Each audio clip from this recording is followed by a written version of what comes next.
Itamar, só para você continuar da onde você parou. Então, desde quando o irmão Luiz Franciscão estava na presbiteriana, quando ele foi evangelizado, o núcleo central da mensagem, salvação pela fé, crendo em Jesus Cristo, sempre foi assim, na cabeça do irmão Luiz Franciscão, e propagado por ele, sempre foi assim? Até a morte. Ele teve algumas como é que pode dizer? Oscilações. Ele teve uma mudança de comportamento e mudou várias vezes em alguns assuntos, mas nessa questão aí, e na questão do batismo também, ele levou até o fim. Então, teve algumas coisas que ele voltou atrás e teve outras que ele foi até o fim, foi fiel.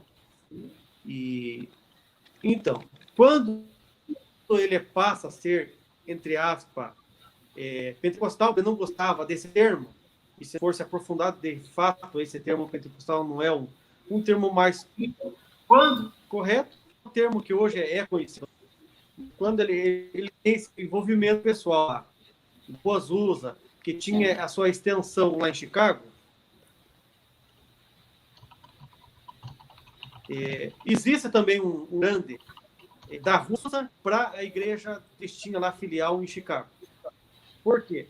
Porque a igreja da Rua Azusa, eles começaram a pregar que a salvação estava pelas obras. E aí entrou em choque, que cria que a salvação era dos méritos de Cristo. Então, também tem esse detalhe. Houve um choque grande entre a Rua Azusa e a extensão.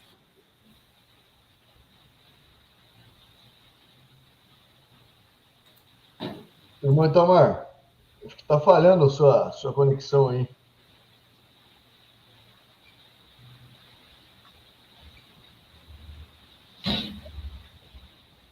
Acho que caiu o irmão Itamar lá.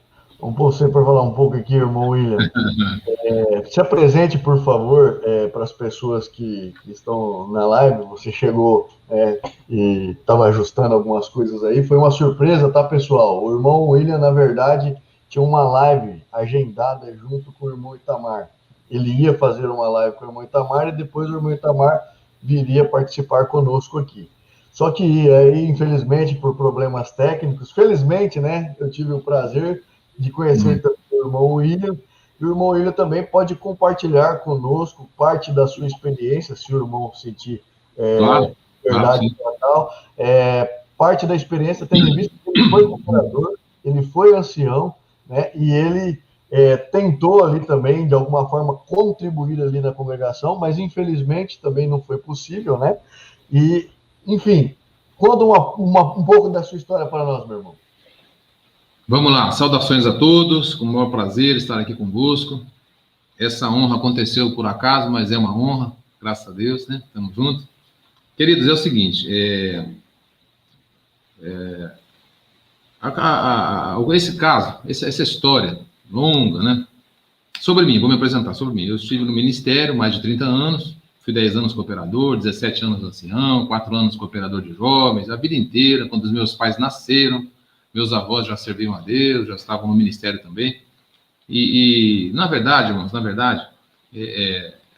essa instituição é muito querida, ela é muito amada. Ela já está se aproximando de 4 milhões de membros. Ela é muito linda, um sentimento cristão gostoso que existe entre eles, de confraternização, de amor, de paz, de servir a Deus. Eles têm esse sentimento gostoso. O povo da congregação é um povo assim, admirado por isso, né? Mas essas coisas que o irmão já acabou de dizer, a respeito de minhas contribuições, quando eu estive no ministério com os irmãos, não foram poucas, assim, conseguimos contribuir, né? Trabalhando na obra com carinho, com amor, e esses ajustes que precisam ser feitos ali, que são difíceis de serem implantados, sempre se encontra barreiras, assim, objeções para tocar em assuntos assim que não seriam polêmicos, eles seriam simplesmente ajustes bíblicos que deveriam ser feitos.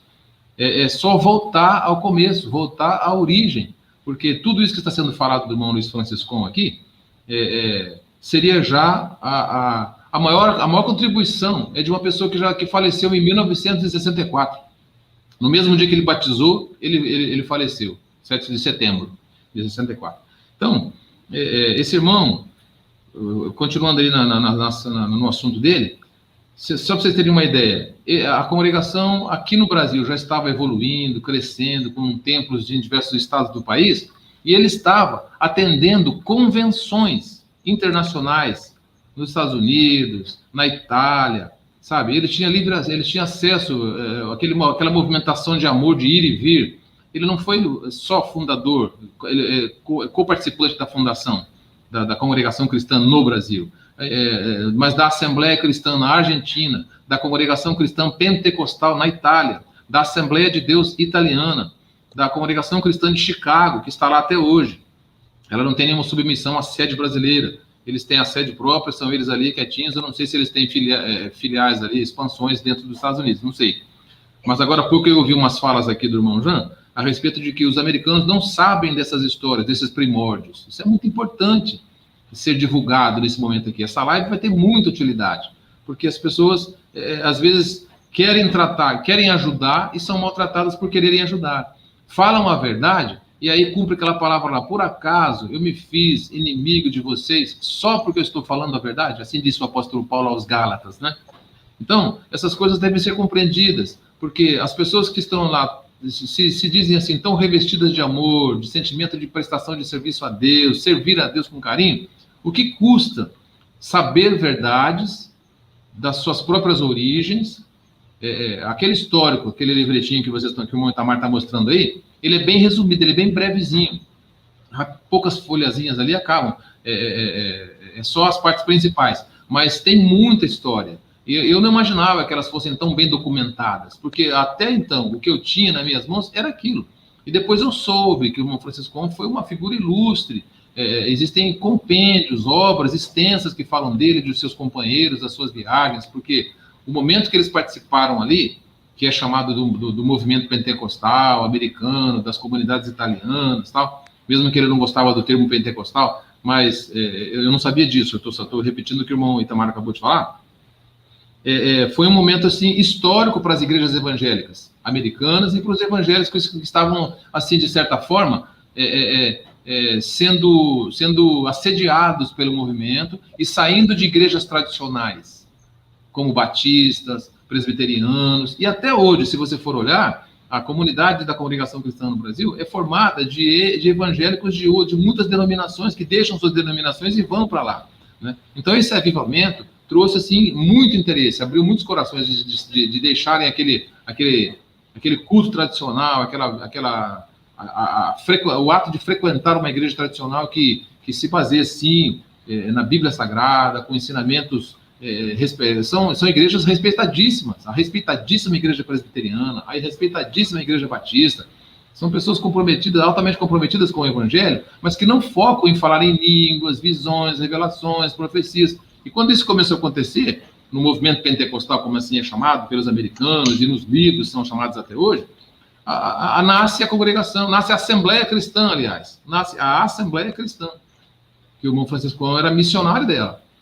Então, se a gente processa essas informações na nossa mente e observa do jeito que aconteceu verdadeiramente, vindo lá para a Argentina, depois vindo para o Brasil, começando um trabalho aqui, você percebe assim que ele começa um trabalho e, de repente, esse trabalho é interrompido por uma nova forma de pensar aqui no Brasil.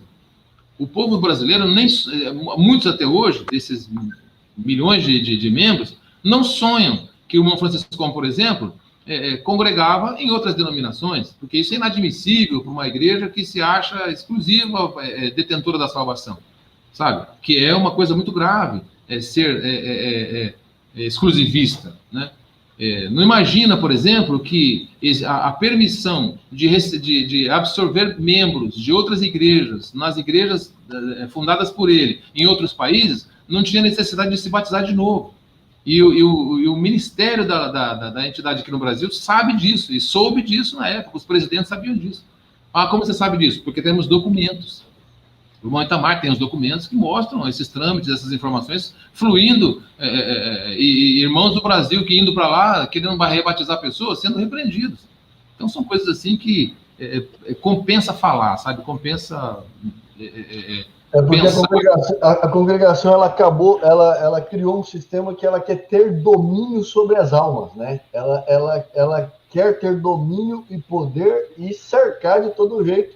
E ao longo da história, o que eu posso perceber, eu ainda não tive contato com a obra do irmão Itamar, mas Deus vai te preparar aqui logo em breve, é que o irmão Franciscon, ele navegava de forma livre em várias denominações, né? Sim, Eles estavam sempre trocando experiência por quê? Para crescer espiritualmente, né? Aprendendo um pouco com uma outra denominação, aprendendo um pouco com a outra, trocando essas experiências, né? Uma coisa muito importante de se falar é que ele presidiu convenções de congregações.